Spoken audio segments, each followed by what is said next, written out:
Praise the Lord. இயேசுவின் ரத்தம் ஜெயம். தினமும் இயேசு நிகழ்ச்சிக்கு உங்களை கர்த்தராகிய இயேசு கிறிஸ்துவின் நாமத்தில் வரவேற்கிறேன். செய்தியின் தலைப்பு, வெண்மையாயிருப்பதெல்லாம் பால் அல்ல. ஆதார வசனம் அப்போஸ்தலர் 27 அதிகாரம் 11, 13, 14 வசனங்கள். நூற்றுக்கு அதிபதி பவுலினால் சொல்லப்பட்டவைகளை பார்க்கிலும் மாலுமையும் கப்பல் எஜமானை அதிகமாக நம்பினார்.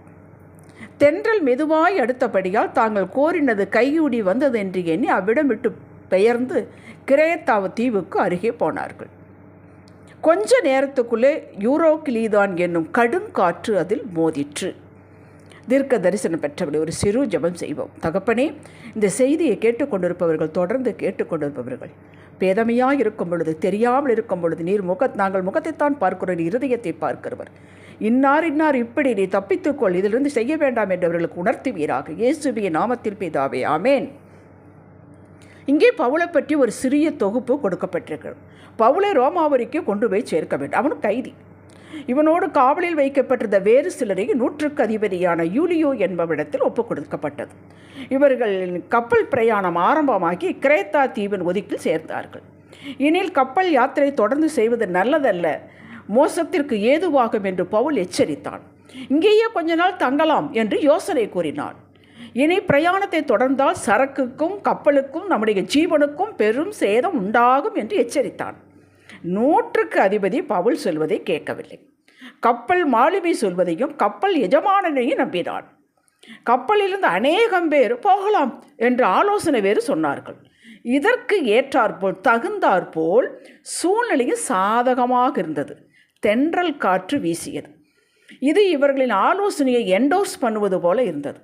தேவ மனிதனின் வார்த்தையை அல்ல தட்டினார்கள். தேவ மனிதன் தேவ ஆவியானவரால் ஏவப்பட்டுத்தான் சொல்கிறார், பேசுகிறார் என்பதை அவர்கள் அறியவில்லை. அதுவும் இல்லாமல் அவன் அங்கே பிரதான கைது. ஆகவே பவுலின் சொல்லி எடுபடவில்லை.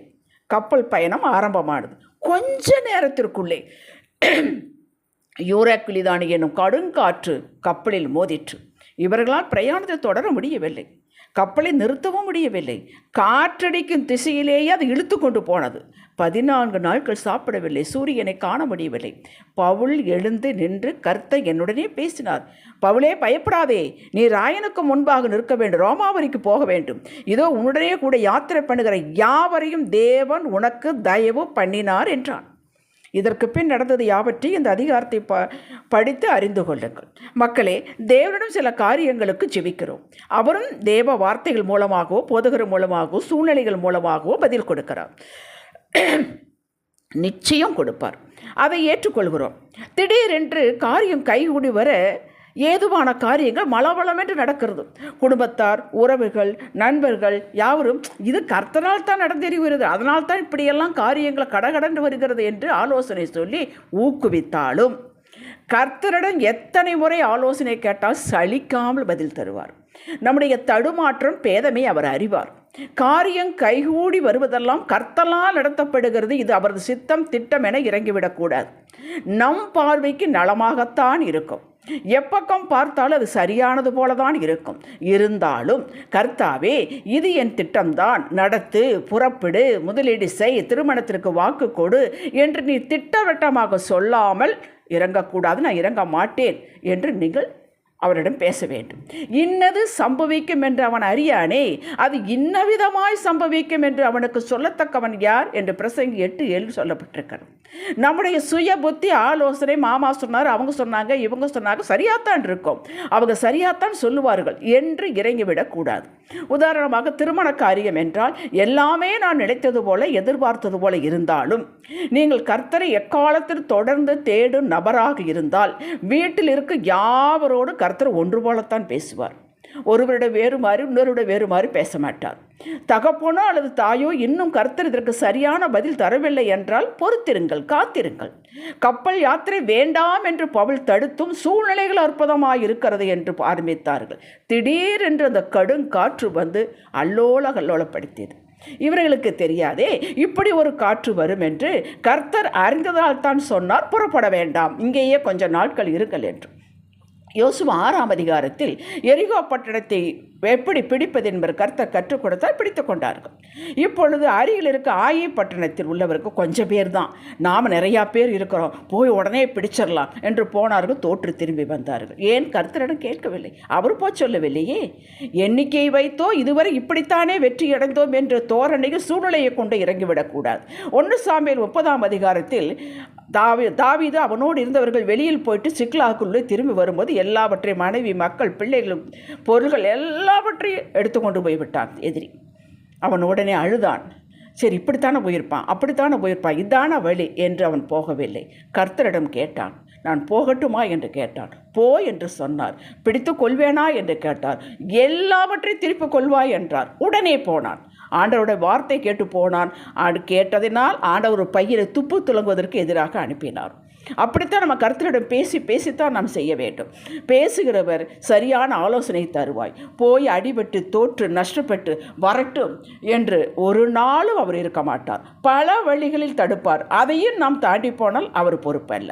ஒரு காலத்தில் நான் நிலம் வாங்கலாம் என்று, வீடு வாங்கலாம் என்று ஆரம்பித்து ஜெபித்தேன். ஜெபித்தவுடன் அக்காலத்தில் நாம் அதை ஜெபிச்சிட்டோமே, ஜெபிப்பதே நாம் அது அப்ரூவலாக எடுத்துக்கொள்கிறோம். ஜெபித்தோம், பதில் வந்ததா என்பதை நினைக்கவில்லை. ஆனால் ஒரு காரியத்துக்கும் கர்த்தர் தடுத்தார். நான் கேட்கவே இல்லை, வாங்கினேன், படா நஷ்டப்பட்டேன். ஆவியானவர் உங்கள் உள்ளத்தில் உணர்த்துவார். எல்லாம் பிரமாதமாக இருக்கிறது என்று போகாதீர்கள். ஆதியாகமம் 13:10 லோத்து என்ன பண்ணினார்? 2 பேர் பிரிந்தால் ஆபிரகாம் லோத்தும் பிரிந்தார்கள். லோத்து செலக்ட் பண்ணினார். யோர்தானுக்கு அருகில் இருக்க சமபூமி பச்சை பசேர்ன்றது கண்ணுக்கு சூப்பராக இருந்தது. அதை எடுத்துக்கொண்டு போனான். கர்த்தரிடம் கேட்கவில்லை. போய் கூடாரம் போட்டதுக்கு அப்புறம் தான் தெரிந்தது அவ்வளவு மோசமான அது நகரம் என்று. நமது கண்கள் கண்டது, கேள்விப்பட்டது, உணர்ந்தது, இதை வைத்து கொண்டு இறங்காதீர்கள். எல்லாவற்றையும் கர்த்தர் முன்பாக வைத்து, அப்பா தேர்ந்தெடுத்து தாருங்கள், கொடுங்கள் என்று சொல்லிவிட்டு, அப்பாவே இதைத்தான் சொன்னார் என்று முடிவு ஜெபித்து விட்டு நான் செய்தேன், ஜெபித்து விட்டு போனேன், ஜெபித்து விட்டு தான் வாக்கு கொடுத்தேன் என்று சொல்கிறார்கள். ஜெபிப்பது நாமே கொண்டு அப்ரூவல் அல்ல. ஜெபித்தோம், பதில் கொடுத்தாரா, பதில் பெற்றோமா, அதுதான் இது. கொஞ்சம் காத்திருக்க வேண்டும். எல்லாரிடம் ஒன்று போலத்தான் பேசுவார். சற்று பொறுத்திருங்கள். திட்டமும் தெளிவுமாய் பேசுவார். நீங்கள் புரியும்படி பேசுவார். இதன்படி நடந்தால் காரியங்கள் மளமளவென்று நடக்கும். அவரே பே பண்ணுவார். அவரே எல்லாவற்றையும் பொறுப்படுத்திக் கொள்வார். அவர் சொல்லியும் செய்யாதிருப்பாரோ? நிச்சயம் உங்கள் முழு குடும்பம் புரிய வண்ணம் பேசுவார். இப்படி புரிந்து கர்த்தரை அவரே பொறுப்படுத்திக் கொள்வார், நடத்துவார், காரியங்களை வாய்க்கச் செய்வார். ஹல்லேலூயா.